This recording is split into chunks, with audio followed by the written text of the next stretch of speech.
السلام علیکم ورحمۃ اللہ وبرکاتہ۔ محترم سامعین کرام، سیرت ابو بکر صدیق رضی اللہ عنہ کا یہ چوتھا پارٹ ہے۔ اس حصے میں ہم آپ کو بتائیں گے کہ ارتداد کا استیصال کامل کیسے ہوا اور اس وقت کے دو سپر پاور مشہور و معروف متمدن سلطنت روم و ایران پر تھوڑی سی روشنی ڈالی جائے گی، اور ان دونوں سلطنتوں کے درمیان مسلمانوں کی حکمت عملی کیا تھی اس پر بھی بات ہوگی انشاءاللہ۔ لہذا غور سے سنیں اور دوسروں کو بھی سننے کی ترغیب دیں۔ محترم سامعین کرام، اس سے پہلے بیان ہو چکا ہے کہ علا بن حضرمی رضی اللہ عنہ کو ابو بکر صدیق رضی اللہ عنہ نے ایک لشکر کا سردار بنا کر بحرین کی طرف روانہ کیا تھا۔ بحرین میں بنو عبد القیس، بنو بکر بن وائل مع اپنی شاخوں کے زبردست قبائل تھے۔ یہ بھی آپ سن چکے ہیں کہ جارود بن المعلی رضی اللہ عنہ اپنے قبیلہ عبد القیس کی طرف سے وفد ہو کر نبی اکرم صلی اللہ علیہ وسلم کی خدمت میں حاضر ہوئے تھے۔ نبی اکرم صلی اللہ علیہ وسلم کی وفات کی خبر سن کر قبیلہ عبد القیس کے لوگ یہ کہہ کر مرتد ہو گئے کہ نبی کریم صلی اللہ علیہ وسلم نبی ہوتے تو کبھی نہ مرتے۔ جارود بن المعلی رضی اللہ عنہ نے اپنی قوم کو ایک جگہ جمع کیا اور ان کو مخاطب کر کے دریافت کیا کہ تم یہ بتاؤ کہ محمد صلی اللہ علیہ وسلم سے پہلے بھی دنیا میں نبی آئے ہیں یا نہیں؟ سب نے کہا کہ آئے ہیں۔ پھر انہوں نے پوچھا کہ وہ سب عام انسانوں کی طرح اپنی زندگی پوری کر کے فوت ہو گئے یا نہیں؟ سب نے کہا کہ وہ اپنی زندگی پوری کر کے فوت ہو گئے۔ جارود رضی اللہ عنہ نے کہا کہ بس اسی طرح نبی اکرم صلی اللہ علیہ وسلم بھی اپنا زمانہ حیات پورا کر کے فوت ہو گئے۔ یہ کہہ کر انہوں نے کہا اشہد ان لا الہ الا اللہ واشہد ان محمدا عبدہ ورسولہ۔ قبیلہ بنو عبد القیس کے دل پر ایسا اثر ہوا کہ انہوں نے اسی وقت توبہ کی اور اسلام پر قائم ہو گئے۔ قبیلہ عبد القیس تو جارود بن المعلی کی بروقت کوشش سے اس طرح بچ گیا، لیکن قبیلہ بنو بکر بن وائل نے مرتد ہو کر حتم کو اپنا سردار بنایا۔ حتم بنو بکر کی جمعیت کثیرہ لے کر نکلا اور مقام عطیف و حجر کے درمیان ڈیرے ڈال دیے، اور کچھ آدمیوں کو قبیلہ بنو عبد القیس کی طرف بھیجا کہ ان کو مرتد بنا کر لائیں، لیکن عبد القیس نے صاف طور پر مرتد ہونے سے انکار کر دیا اور وہ لوگ ناکام و نامراد واپس آئے۔ اس کے بعد حتم معرون بن سوید کو ایک جمعیت دے کر ارد گرد کے مسلمان لوگوں کو مرتد بنانے یا ان سے لڑنے کے لیے بھیجا۔ اسی حالت میں علا بن الحضرمی اپنا لشکر لیے ہوئے بحرین میں داخل ہوئے۔ انہوں نے جارود بن المعلی کے پاس جو مقام دارین میں تشریف رکھتے تھے حکم بھیجا کہ بنو عبد القیس کو ہمراہ لے کر حتم پر حملہ کرو۔ اس حکم کے پہنچتے ہی اور اس خبر کے مشہور ہوتے ہی ارد گرد کے تمام مسلمان علا بن الحضرمی کے پاس آ کر جمع ہو گئے، اور جس قدر مرتدین و مشرکین اس علاقے میں تھے وہ حتم کے لشکر میں آ کر شامل ہو گئے۔ علا بن الحضرمی رضی اللہ عنہ اپنا لشکر لیے ہوئے آگے بڑھے اور حتم کی لشکر گاہ کے قریب پہنچ کر خیمہ زن ہوئے۔ انہوں نے دیکھا کہ حتم نے اپنی لشکر گاہ کے گرد ایک خندق کھدوا لی ہے۔ آخر دونوں لشکروں میں لڑائی شروع ہوئی۔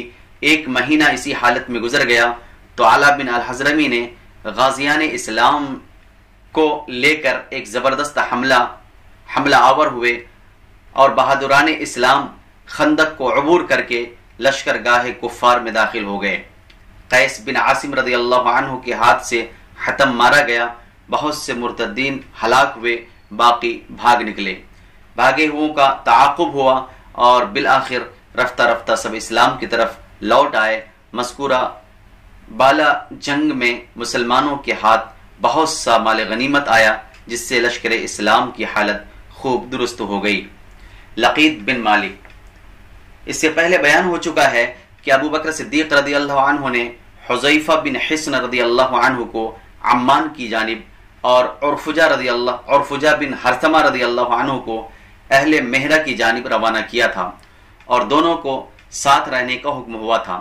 نبی اکرم صلی اللہ علیہ وسلم کی وفات کا حال سن کر ملک عمان میں لقیط بن مالک نے نبوت کا دعویٰ کیا۔ اہل عمان اور اہل مہرہ مرتد ہو گئے، اور نبی کریم صلی اللہ علیہ وسلم کی طرف سے جو عامل وہاں مقرر تھے ان کو نکال دیا۔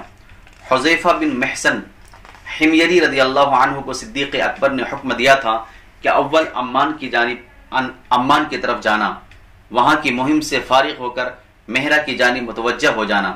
ادھر اکرمہ بن ابی جہل کو بھی جو یمامہ کی طرف بھیجے گئے تھے یہی حکم ملا تھا کہ عمان کی طرف جا کر حذیفہ کے ساتھ شریک ہوں۔ چنانچہ یہ تینوں سردار صحرائے عمان میں مل کر خیمہ زن ہوئے۔ لقیط نے اسلامی لشکر کی خبر سن کر فوجیں فراہم کی اور شہر دبہ میں آ کر ہر طرح کے سامان حرب سے مسلح ہو کر لشکر اسلام کے مقابلے کو نکلا۔ لشکر اسلام میں اکرمہ بن ابی جہل رضی اللہ عنہ مقدمۃ الجیش تھے، میمنہ میں حذیفہ رضی اللہ عنہ، اور میسرہ میں عرفجہ رضی اللہ عنہ، اور قلب لشکر میں روسائے عمان تھے جو اسلام پر ثابت قدم تھے اور لشکر اسلام کے آنے کی خبر سن کر شریک لشکر ہوئے تھے۔ نماز فجر کے وقت سے لڑائی شروع ہوئی۔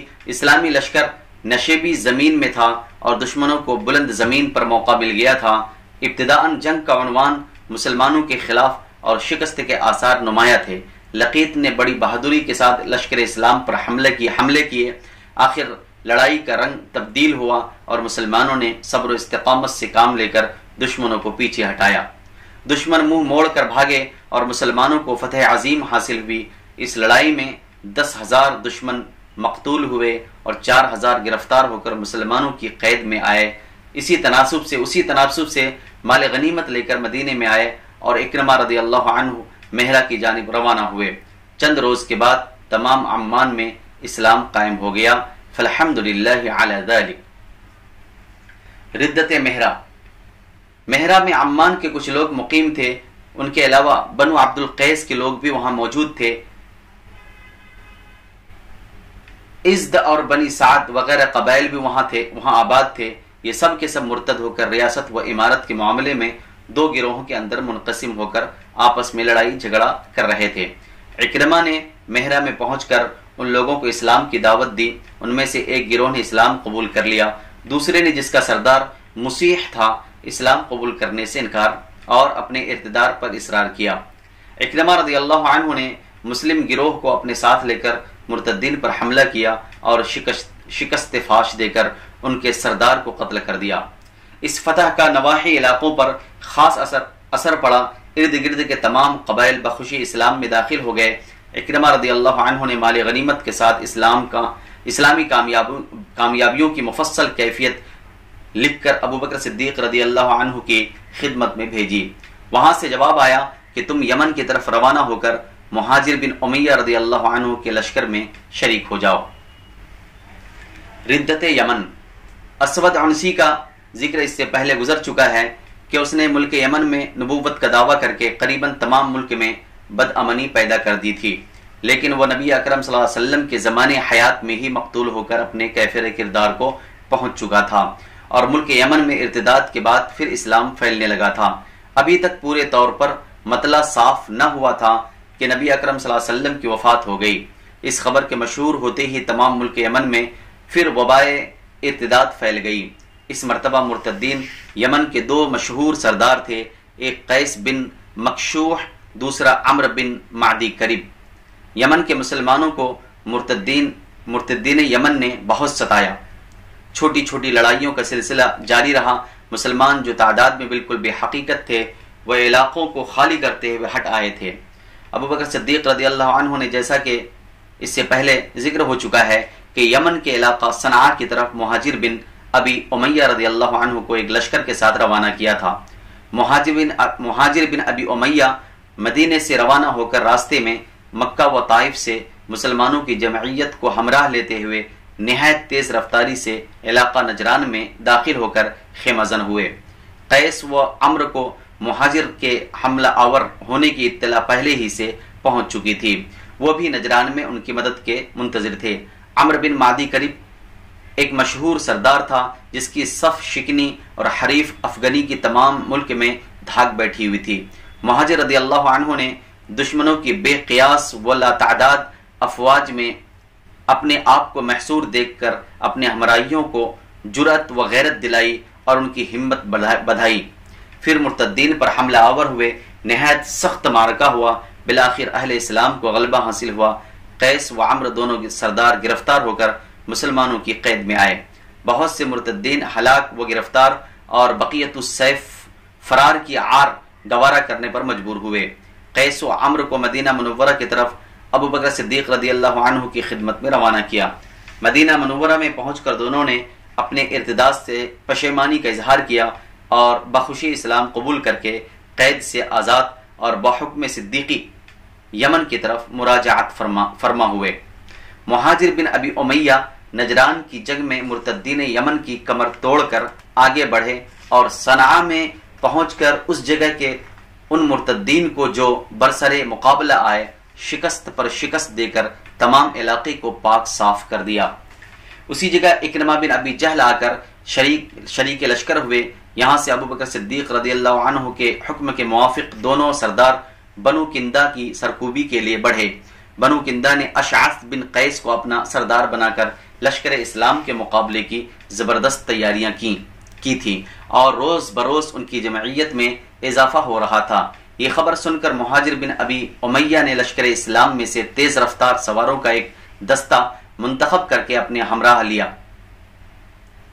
اور لشکر اکرمہ بن ابی جہل کی سرداری میں چھوڑ کر نہایت تیزی و برق رفتاری سے یلغار کرتے ہوئے مقام محجر میں جہاں اشعث بن قیس مرتدین کا لشکر لیے ہوئے پڑا تھا پہنچے اور جاتے ہی قضائے مبرم کی طرح مرتدین پر ٹوٹ پڑے۔ مرتدین اس حملے کی تاب نہ لا سکے، سراسیمہ ہو کر بھاگے۔ اشعث نے وہاں سے فرار ہو کر قلعہ بحیر میں پناہ لی۔ وہاں تمام مرتدین پہنچ کر قلعہ بند ہو گئے۔ مہاجر بن ابی امیہ نے قلعے کا محاصرہ کر لیا۔ اسی عرصے میں اکرمہ بن ابی جہل اسلامی لشکر لیے ہوئے آ پہنچے۔ محاصرے کی سختی اور کمک و سامان رست کی آمد سے مایوس ہو کر اشعث نے صلح کی درخواست پیش کی۔ یہ درخواست اس قدر عاجز ہو کر پیش کی کہ اس نے اپنی قوم کے صرف 9 آدمیوں کے لیے مع اہل و عیال جاں بخشی اور رہائی چاہی۔ مہاجر نے اس کی درخواست کو منظور کر لیا۔ عجیب اتفاق یہ ہوا کہ اشعث غلطی سے ان 9 آدمیوں کی فہرست میں اپنا نام بھول گیا، چنانچہ 9 آدمیوں کو چھوڑ کر باقی کو مسلمانوں نے گرفتار کر لیا۔ ان اسیران جنگ میں اشعث بن قیس بھی شامل تھا۔ جب یہ لوگ ابو بکر صدیق رضی اللہ عنہ کے سامنے مدینے میں لا کر پیش کیے گئے تو اشعث نے اپنے افعال گزشتہ پر اظہار پشیمانی کیا اور صدیق اکبر سے کہا کہ آپ میرا اسلام قبول فرما لیں، میں طیب خاطر اسلام کو پسند اور اختیار کرتا ہوں۔ صدیق اکبر نے نہ صرف اشعث بلکہ تمام اسیران بنو کندا کو آزاد کر دیا اور صرف اس قدر کہا کہ میں آئندہ تم سے سوائے بھلائی کے اور کچھ نہ دیکھوں گا۔ ارتداد کا استیصال کامل۔ غرض سن 11 ہجری کے ختم 12 ہجری کے شروع ہونے سے پہلے یعنی 1 سال سے کم مدت میں ابو بکر صدیق رضی اللہ عنہ ملک عرب کے فتنہ ارتداد پر پورے طور پر غالب آ گئے۔ محرم 11 ہجری میں جزیرۃ العرب مشرکین و مرتدین سے بالکل پاک و صاف ہو چکا تھا اور بر اعظم کے کسی گوشے اور کسی حصے پر شرک و ارتداد کی کوئی سیاہی باقی نہ تھی۔ ایک طرف چند مہینے پہلے کی اس حالت پر غور کیجئے کہ مدینہ و مکہ و طائف کے سوا تمام ملک کا مطلع غبار آلود تھا اور اس غبار سے شمشیر و نیزہ و سنان اور کمند و کمان کے طوفان ابلتے ہوئے اور امڑتے ہوئے نظر آتے تھے۔ پھر یہ کیفیت تھی کہ پتھر کے موم کی طرح پگھلنے اور فولاد کی رگیں کچے دھاگے کی طرح ناپختہ ہونے سے باز نہیں رہ سکتی تھی۔ پہاڑوں سے زیادہ ہمتیں دریاؤں کے پانی کی طرح بہہ سکتی تھیں اور آسمان کی طرح بلند و وسیع حوصلے تنگ و پست ہو کر تحت الثری کی گمنامیوں میں شامل ہو سکتے تھے۔ لیکن دبستان محمد صلی اللہ علیہ وسلم کے تربیت یافتہ صدیق اکبر کی ہمت و حوصلے کا اندازہ کرو کہ تنہا اس تمام طوفان کے مقابلے کو جس شوکت و شجاعت کے ساتھ میدان میں نکلا ہے ہم اس کی مثال میں نہ شیر و نہنگ کا نام لے سکتے ہیں، نہ رستم و اسفندیار کا نام زبان پر لا سکتے ہیں۔ شہر نیستاں اور رستم وسطیٰ کے دلوں کو اگر صدیق اکبر کے دل کی طاقت کے 100 حصوں میں سے ایک حصہ بھی ملا ہوتا تو ہم کو کسی مثال و تشبیہ کے تلاش و جستجو میں سرگردانی کی ضرورت نہ تھی، لیکن اب بجز اس کے اور کچھ نہیں کہہ سکتے کہ خیر البشر کے شاگرد رشید خاتم النبیین کے خلیفہ اول نے ٹھیک اپنے مرتبے کے موافق ہمت و استقلال اور قوت قدسی کا اظہار کیا، اور جس کام کو اسکندر یونان، جولیس سیزر رومی اور کخیسر و ایرانی مل کر بھی پورا کرنے کی جرت نہ کر سکتے تھے، صدیق اکبر نے چند مہینے میں اس کو بحسن و خوبی پورا کر کے دکھایا۔ اس میں شک نہیں کہ لشکر صدیق میں خالد، اکرمہ، شرحبیل، حذیفہ رضی اللہ عنہ اجمعین وغیرہ جیسے بے نظیر مردان صف شکن موجود تھے، لیکن یہ بھی تو سوچو کہ صدیق اکبر کس طرح مدینہ منورہ میں بیٹھے ہوئے ملک کے ہر حصے اور ہر گوشے کی حالت سے باخبر تھے، اور کس طرح فوجی دستوں کے پاس ان کے احکام متواتر پہنچ رہے تھے۔ غور کرنے سے یہ معلوم ہوتا ہے کہ ہر دستہ فوج اور ہر سالار لشکر ملک عرب کی بساط پر شطرنج کے ایک مہرے کی طرح تھا، اور صدیق اکبر کی انگشت تدبیر جس مہرے کو جس جگہ مناسب ہوتا تھا اٹھا کر رکھ دیتی تھی۔ بظاہر یہ معلوم ہوتا ہے کہ ان 11 اسلامی لشکروں نے ہر طرف روانہ ہو کر ملک عرب سے فتنہ ارتداد کو مٹا دیا، لیکن حقیقت یہ ہے کہ خلیفۃ الرسول صلی اللہ علیہ وسلم نے مدینے میں بیٹھ کر شام و نجد سے مسقط و حضرموت تک اور خلیج و فارس سے یمن و عدن تک تمام بر اعظم کو تنہا اپنی تدبیر و رائے سے چند مہینے کے اندر ہر ایک خس و خاشاک سے پاک و صاف کر دیا۔ اس فتنہ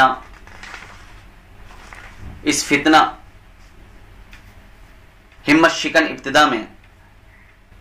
ابتدا میں کوئی متنفس صدیق اکبر کے سوا ایسا نہ تھا۔ اس فتنہ ہمت شکن ابتدا میں کوئی متنفس صدیق اکبر کے سوا ایسا نہ تھا جو اس کی انتہا کو دیکھ سکتا، اور صرف صدیق اکبر کو وہ اندیشہ سوز ایمان حاصل تھا کہ انہوں نے نہ لشکر اسامہ کی روانگی کو ملتوی کرنا مناسب سمجھا، نہ مسجد نبوی میں فاروق اعظم کے ہاتھ پاؤں پھلا دینے والی باتوں سے مرعوب و متاثر ہوئے، اور نہ منکرین زکوٰۃ کے مطالبات کو پرے گاہ کے برابر وقعت دی۔ اب تم غور کرو اور سوچو کہ نبی کریم صلی اللہ علیہ وسلم کا جانشین اور نبی کریم صلی اللہ علیہ وسلم کی قائم کی ہوئی سلطنت کا بادشاہ صدیق اکبر کے سوا اور کون ہو سکتا تھا۔ روم و ایران کے بارے میں کچھ روشنی ڈالی جا رہی ہے، سماعت فرمائیں۔ بعثت نبوی کے وقت دنیا میں 2 سلطنتیں سب سے بڑی تھیں، اور وہی گویا تمام قابل تذکرہ دنیا پر چھائی ہوئی تھی، ایک روم کی سلطنت اور دوسری ایرانی بادشاہی۔ اس وقت دنیا میں صرف 2 ہی تمدن تھے، آدھی دنیا پر رومی تمدن چھایا ہوا تھا اور آدھی پر ایرانی۔ ملک عرب جو بالکل قسم پرسی اور تاریکی کے عالم میں پڑا تھا، میں نبی کریم صلی اللہ علیہ وسلم کا اس دور میں نبی کریم صلی اللہ علیہ وسلم کا ظہور ہوا، اور اسلام کے ذریعے سے ایک نئی سلطنت اور نئے تمدن کی ابتدا ہوئی، اور دنیا نے دیکھ لیا کہ عربی یا اسلامی سلطنت کے مقابلے میں رومی و ایرانی سلطنتیں اور رومی و ایرانی ہوا ہو کر فنا ہو گئے، اور دنیا نے دیکھ لیا کہ عربی یا اسلامی سلطنت کے مقابلے میں رومی و ایرانی سلطنتیں اور رومی و ایرانی ہوا ہو کر فنا ہو گئے، اور ساری دنیا اسلامی حکومت اور اسلامی تمدن کے زیر سایہ زندگی بسر کرنے لگی۔ اس اجمال کی تفصیل ہم آئندہ آڈیوز میں پیش کریں گے۔ اب چونکہ عرب کی سلطنت اور رومی و ایرانی سلطنتوں کی زور آزمائی شروع ہونے والی ہے، اور بہت جلد ہم ایران و روم کو عرب کے مقابلے میں ریزہ ہوتے ہوئے دیکھنے والے ہیں، لہذا مناسب معلوم ہوتا ہے ان دونوں مشہور و متمدن سلطنتوں سے بقدر ضرورت واقف ہو جائیں۔ کسی زمانے میں ایرانی سلطنت بحیرہ روم، بحیرہ اسود، خلیج فارس، دریائے سندھ کشمیر، تبت، کوہ الٹائی، بحیرہ کیپسین تک وسیع تھی۔ کیانی خاندان کی حکمرانی اور رستم زابلستان کی پہلوانی کا زمانہ گزرنے کے بعد اسکندر یونانی نے سلطنت ایرانی کو پارا پارا کر دیا تھا، لیکن ایرانی تمدن باقی رہا تھا۔ بعثت نبوی صلی اللہ علیہ وسلم سے 400 سال پیشتر اردشیر بابکا نے ساسانی خاندان کی بنیاد ڈالی۔ ساسانی خاندان نے کیانیوں کی وسیع سلطنت کے اکثر حصوں کو اپنی مملکت میں شامل کر کے خلیج فارس، دریائے فرات، بحیرہ کیپسین، دریائے سندھ، دریائے جیجون کے درمیان ایک وسیع اور ٹھوس سلطنت قائم کر کے تمام بر اعظم ایشیا کی سیادت حاصل کر لی۔ رومیوں کی سلطنت کا مرکز سلطنت اٹلی کا شہر روما تھا، جس میں جولیس، سیزرز، سینٹ اینموستس وغیرہ بادشاہ گزر چکے ہیں۔ اس سلطنت میں قریباً تمام بر اعظم یورپ اور مصر و ایشیائی کوچک شامل تھا۔ کچھ عرصے کے بعد رومی بادشاہی کے دو ٹکڑے ہو گئے۔ مغربی حصے کا دارالسلطنت تو شہر روما ہی رہا، لیکن مشرقی حصے کا دارالسلطنت شہر قسطنطنیہ قرار پایا۔ قسطنطنیہ کے قیصر کو بھی قیصر روم کے نام سے پکارا جاتا تھا، جس کے تحت و تصرف میں مصر و حبش و فلسطین و شام و ایشیائی کوچک و بلقان کے ممالک تھے۔ اس مشرقی رومی سلطنت کی شان و شوکت اور قوت و سطوت کے آگے مغربی روم کی حیثیت و حقیقت ماند پڑ گئی تھی۔ ایشیائی کوچک اور عراق کے میدانوں میں ان دونوں یعنی رومی و ایرانی سلطنتوں کی حد فاصل کوئی قدرتی چیز یعنی پہاڑ و سمندر وغیرہ کے نہ ہونے سے کبھی کبھی ایک دوسرے سے ٹکرانے اور معرکہ آرا ہونے کا بھی موقع آ جاتا تھا۔ نبی اکرم صلی اللہ علیہ وسلم کی وفات کے وقت ایران کا بادشاہ نوشیرواں عادل ساسانی تھا۔ آپ صلی اللہ علیہ وسلم کی بعثت کے وقت ایران پر نوشیرواں عادل کا پوتا خسرو پرویز متمکن تھا، اور قسطنطنیہ میں ایک زبردست بغاوت قیصر فوقا کے خلاف نمودار ہوئی۔ امرائے سلطنت اور رعایائے ملک کے فوقا کو تخت سے اتار کر قتل کر دیا۔ امرائے سلطنت اور رعایائے ملک نے فوقا کو تخت سے اتار کر قتل کر دیا اور افریقی مقبوضات کے گورنر یعنی فرمانروائے مصر کو قسطنطنیہ کے تخت پر بٹھانے کی دعوت دی۔ گورنر افریقہ تو پیرانہ سالی کی وجہ سے نہ جا سکا، لیکن اس کا جواں عمر و جواں بخت بیٹا ہرقل قسطنطنیہ میں تختہ نشی ہو گیا، اور ہرقل کی بادشاہی کو ارکان سلطنت نے بخوشی تسلیم کر لیا۔ مقتول قیصر فوقا اور خسرو پرویز کے درمیان دوستی و محبت کے تعلقات تھے، کیونکہ خسرو پرویز نے رومی سلطنت یعنی ہرقل پر حملہ کیا، ایک ایسے شخص کے تخت نشی ہونے کے بعد جو وراثتاً تخت و تاج کا حقدار نہ تھا۔ ایرانیوں کے لیے سلطنت روم پر حملہ آور ہونے کا بہترین موقع تھا۔ ایرانیوں اور رومیوں میں لڑائی شروع ہوئی، ان لڑائیوں کا سلسلہ 6-7 سال تک جاری رہا۔ بالآخر نتیجہ یہ ہوا کہ بعثت نبوی کے 8ویں سال ایرانیوں نے شام کا ملک فتح کر کے بیت المقدس پر قبضہ کر لیا اور عیسائیوں سے صلیب چھین کر لے گئے، ساتھ ہی فلسطین کے تمام ملک کو فتح کر کے اسکندریہ تک پہنچ گئے۔ مشرکین مکہ نے ایرانیوں کی ان فتوحات کا حال سن کر بڑی خوشیاں منائیں، کیونکہ رومی اہل کتاب اور ایرانی مشرک تھے۔ مسلمانوں کو مشرکوں کے مقابلے میں اہل کتاب سے ہمدردی تھی، اس لیے اس خبر سے مسلمان رنجیدہ ہوئے۔ اللہ تبارک و تعالی نے سورہ روم کی آیات نازل فرمائیں اور ان میں اطلاع دی کہ اگرچہ رومی اس وقت مغلوب ہو گئے ہیں، لیکن چند سال کے بعد غالب ہو جائیں گے اور مسلمان اس وقت مسرور ہوں گے۔ چنانچہ ایسا ہی ہوا۔ ہرقل 6-7 سال تک برابر فوجی تیاریوں میں مصروف رہا۔ اس عرصے میں اس نے اپنے ملک کے اندرونی انتظامات پر بھی پورے طور پر قابو پا لیا، ایرانیوں کو اپنی حدود مملکت سے نکالنے اور سابقہ ہزیمتوں کا انتقام لینے کے لیے نکلا، اور بالآخر ملک شام کے میدانوں میں رومی لشکر نے ایرانیوں کو فیصلہ کن شکست دی۔ ایرانی بھاگے اور قیصر روم نے اپنے علاقے ایرانیوں سے خالی کرا لینے کے علاوہ ایرانیوں کے بعض صوبوں پر بھی قبضہ کر لیا۔ ادھر رومیوں نے ایرانیوں پر فتح عظیم حاصل کی، ادھر بدر کے میدان میں مسلمانوں نے کفار مکہ کو شکست فاش دی اور قرآن کریم کی پیشگوئی حرف بحرف پوری ہوئی۔ اس کے بعد بھی ایرانیوں اور رومیوں میں لڑائی کا سلسلہ جاری رہا۔ سن 7 ہجری کے ابتدا میں رومیوں اور ایرانیوں کے درمیان صلح ہو گئی اور ایرانیوں نے وہ صلیب جو بیت المقدس سے لے گئے تھے رومیوں کو واپس کر دی۔ اس صلح نے ہرقل کی فتوحات کو ایک طرف مکمل کر دیا، دوسری طرف ایرانیوں نے اپنے کھوئے ہوئے علاقے اور صوبے رومیوں سے واپس لے لیے۔ لہٰذا ایرانی و رومی دونوں درباروں میں بیداری کی علامات نمایاں تھیں اور دونوں اپنی اپنی ترقی و مضبوطی کے لیے مناسب تدابیر میں مصروف ہو گئے تھے۔ اسی سال نبی اکرم صلی اللہ علیہ وسلم نے بادشاہوں کے نام خطوط روانہ کیے۔ کیانیوں کے زمانے میں ایران کا دارالسلطنت استخر تھا، جس کو اسکندر یونانی نے جلا کر خاک سیاہ کر دیا تھا۔ اب ساسانی خاندان کا دارالسلطنت مدائن تھا۔ ادھر اپنی فتوحات اور صلیب کے واپس لینے کی خوشی میں زیارت کے لیے بیت المقدس آیا ہوا تھا، اور ادھر ہرقل اپنی فتوحات اور صلیب کے واپس لینے کی خوشی میں زیارت کے لیے بیت المقدس آیا ہوا تھا۔ نبی اکرم صلی اللہ علیہ وسلم کا خط خسرو پرویز کے پاس مدائن میں اور ہرقل کے پاس بیت المقدس میں پہنچا۔ خسرو پرویز نے آپ صلی اللہ علیہ وسلم کے نامہ مبارک کو چاک کر دیا اور ہرقل نے تکریم و عزت کے ساتھ اس خط کو لیا۔ آپ نے ایرانی بادشاہ کی حرکت نامعقول کا حال سن کر فرمایا کہ اس کی سلطنت پارا پارا ہو جائے گی۔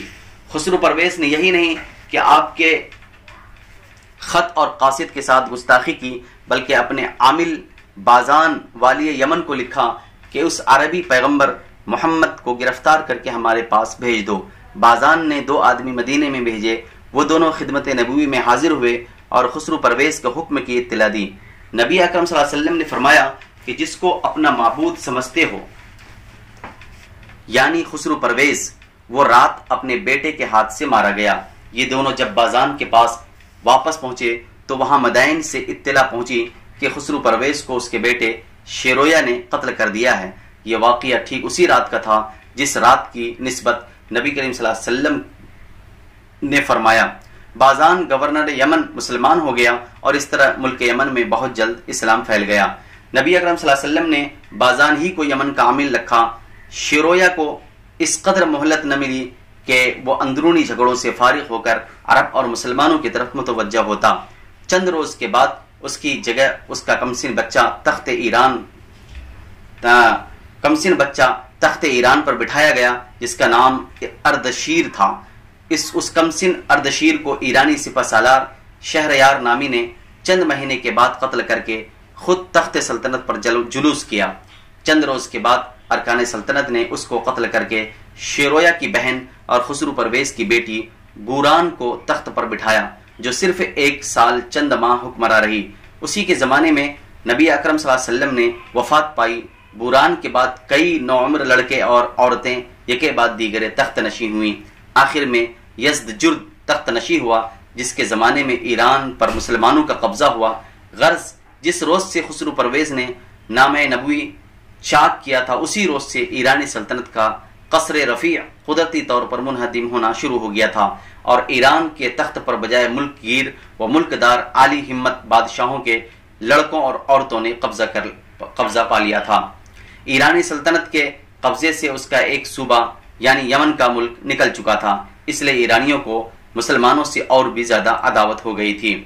ایرانی مشرک ہونے کی وجہ سے زیادہ متکبر و مغرور تھے، لہٰذا وہ عربوں کو زیادہ حقیر سمجھ کر ان کی قوت و استقلال کی خبریں سن کر زیادہ بے چین اور مسلمانوں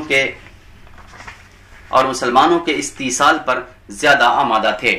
لیکن قدرت نے ان کو اس طرح اندرونی جھگڑوں اور بادشاہوں کے عزل و نصب کی مصیبتوں میں گرفتار کر دیا تھا کہ ملک عرب کی طرف جلد متوجہ نہ ہو سکتے تھے۔ منافقین مدینہ اور یہودان مدینہ نے جو جلاوطن ہوئے تھے، بتواتر دربار مدائن میں اپنے زبان آور اور چالاک ایلچی بھیج کر ایرانیوں کو مدینے پر چڑھائی کرنے کے لیے ابھارا تھا۔ دوسری طرف ان لوگوں نے ہرقل کے دربار میں بھی اسی قسم کی کوششیں کر رکھی تھی۔ ہرقل کا دربار چونکہ اندرونی جھگڑوں سے پاک تھا، لہٰذا ان کو وہاں زیادہ کامیابی حاصل ہوئی۔ ملک شام کے جنوبی حصے میں عرب قوم کے لوگ آباد تھے اور ان کی بہت سی چھوٹی چھوٹی خود مختار ریاستیں قائم تھیں۔ عربی لوگ عیسائی مذہب اختیار کر چکے تھے اور عرب مستنصرہ کے نام سے مشہور تھے۔ عرب مستنصرہ کی خود مختار ریاستوں سے ہرقل کا ہرقل کے دوستانہ و ہمدردانہ تعلقات تھے. جب کبھی ان اعراب مستنصرہ کی ریاستوں پر ایرانیوں نے حملے کیے تھے تو قیصر قسطنطنیہ نے ان کی مدد و حفاظت پر آمادگی ظاہر کی. اس لیے یہ لوگ اور بھی مجبور تھے کہ اپنے آپ کو قیصر روم کی حمایت پر رکھیں.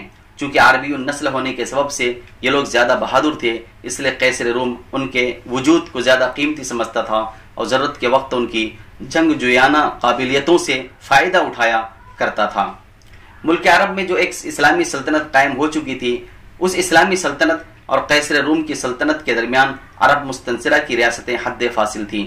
چونکہ یہ ریاستیں سب عیسائی مذہب رکھتی تھیں، اس لیے کہا جا سکتا ہے کہ رومیوں اور عربوں کے درمیان تو ایک حد فاصل تھی، لیکن اسلامی سلطنت اور عیسائی حکومت کے درمیان کوئی حد فاصل نہ تھی. حیات نبوی صلی اللہ علیہ وسلم میں جب عیسائی ریاستوں اور مسلمانوں کے درمیان مقابلہ و مقاتلہ کی نوبت پہنچی تو ایک طرف ان اعراب مستنصرہ نے ہرقل سے مدد کی درخواست کی، دوسری طرف منافقوں اور یہودیوں کی ریشہ دوانیوں نے دربار ہرقل کو مسلمانوں کی بیخ کنی پر آمادہ و مستعد کیا.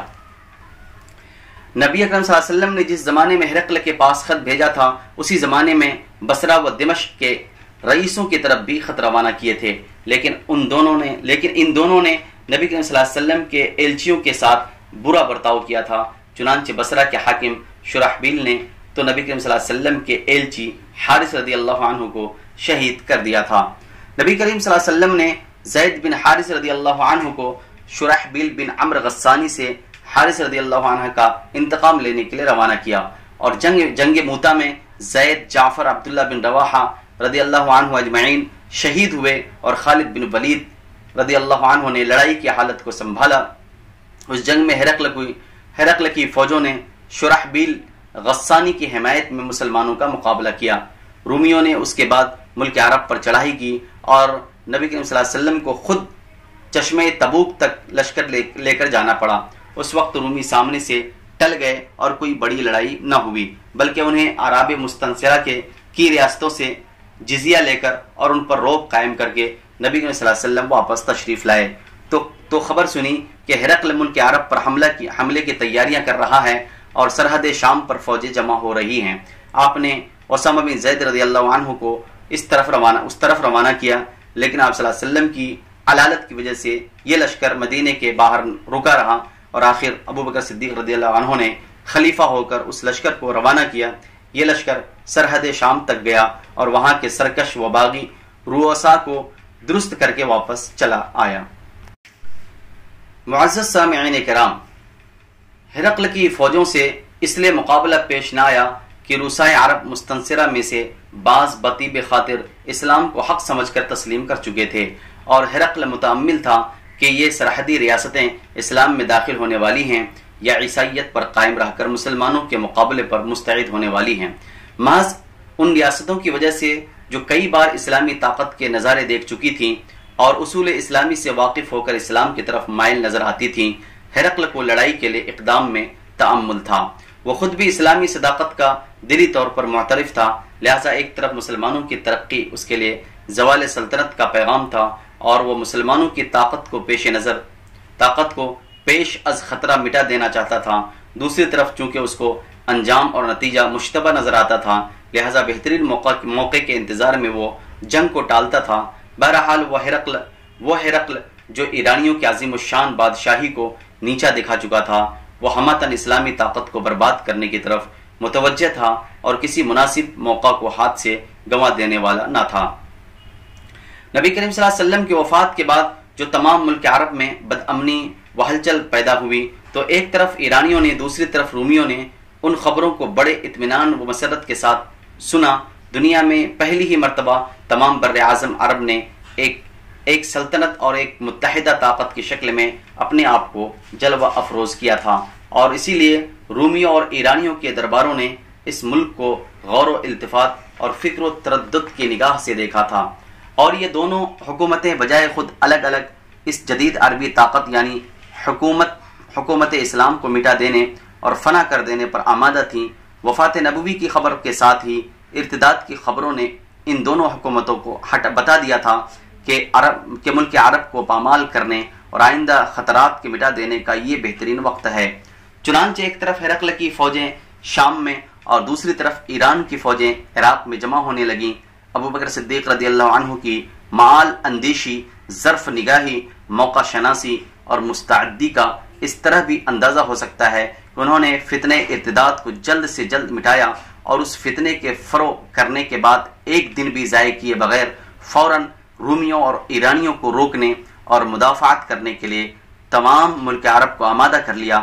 اگر صدیق اکبر چند روز اور فتنہ ارتداد مٹانے پر قادر نہ ہوتے یا فتنہ ارتداد کے مٹ جانے کے بعد چند روز تساہل و تأمل میں گزار دیتے تو مدینہ النبی صلی اللہ علیہ وسلم یعنی دارالخلافت اسلام رومیوں اور یا ایرانیوں کے محاصرے میں آ کر مسلمانوں کے لیے عرصہ حیات تنگ ہو چکا ہوتا۔ حیرت ہوتی ہے کہ صدیق اکبر نے کیسا سخت و اہم کام کیسے نازک و محدود وقت میں کس احتیاط اور کس خوبی سے انجام دیا اور اسلام کی روحانی و مادی طاقت، حالت اور معنوی و ظاہری شان کو کس عظمت و جبروت کے ساتھ قائم رکھا۔ اب آگے رومیوں اور ایرانیوں کے ساتھ مسلمانوں کی لڑائیاں شروع ہوتی ہیں۔ جو حالت ملک شام کی تھی کہ جنوبی حصے میں چھوٹی چھوٹی ریاستیں عرب مستنصرہ کی تھی، بالکل یہی حالت عراق و عرب کی تھی کہ اس میں بھی چھوٹی چھوٹی ریاستیں عربوں کی تھی، جن میں سے اکثر ایرانی بادشاہی کے ماتحت تھیں اور بعض ایرانی دربار سے گورنر مقرر ہو کر آتے اور حکومت کرتے تھے۔ معزز سامعین کرام، مسلمانوں کی حکمت عملی کیا تھی؟ ابو بکر صدیق رضی اللہ عنہ نے جب لشکر اسامہ کو شام کی طرف روانہ کیا تھا تو وہ ایرانیوں سے غافل نہ تھے۔ انہوں نے اس خطرناک حالت اور ان تشویش افزا ایام میں، جبکہ خود مدینہ منورہ کی حفاظت اور ملک عرب کے صوبوں میں فتنہ ارتداد کے مٹانے کے لیے فوجوں کی بے حد ضرورت تھی، ایک چھوٹا سا دستہ مذکورہ بالا کی 11 لشکروں کی روانگی سے پہلے مثنى بن حارثہ شیبانی رضی اللہ عنہ کی سرداری میں عراق کی جانب روانہ کر دیا تھا، اور مثنى رضی اللہ عنہ کو حکم دیا تھا کہ عراق میں پہنچ کر کسی بھی جگہ جم کر لڑائی کی تمہید نہ ڈالیں، بلکہ چھاپے مارتے اور عراقی رئیسوں کو ڈراتے رہیں۔ اس سے مدعا صدیق اکبر کا یہ تھا کہ جب تک ملک عرب کا فتنہ ارتداد فروغ ہو، اس وقت تک ایرانیوں کو ملک عرب پر حملہ آور ہونے کی جرأت نہ ہو سکے اور وہ مسلمانوں کی پریشانیوں اور مصیبتوں سے پورے طور پر واقف نہ ہو سکیں۔ یہی مقصد صدیق اکبر نے لشکر اسامہ کے ذریعے سے حاصل کرنا چاہا تھا کہ رومی لوگوں کو عرب کی جانب حملہ آور ہونے کی یکایک جرأت نہ ہو سکے۔ جب نجد و یمامہ کے حالات قابو میں آ گئے تو صدیق اکبر نے عیاض بن غنم رضی اللہ عنہ کو، جو نجد میں مقیم تھے، لکھا کہ ان مسلمانوں کو جو مرتد نہیں ہوئے اور اسلام پر قائم رہے اپنے ہمراہ لے کر بالائے عراق پر حملہ آور ہوں، اور خالد بن ولید رضی اللہ عنہ کو جو یمامہ میں مقیم تھے لکھا کہ اپنا لشکر لیے ہوئے زیریں عراق کی طرف متوجہ ہوں۔ راستے میں جو قبائل یا روسا آئے وہ بطیب خاطر مسلمان ہوتے اور اسلامی سیادت میں داخل ہوتے گئے۔ حکم صدیقی کی تصریح کے موافق مقام ابلا میں مثنى بن حارثہ اور خالد بن ولید رضی اللہ عنہما دونوں آ کر مل گئے۔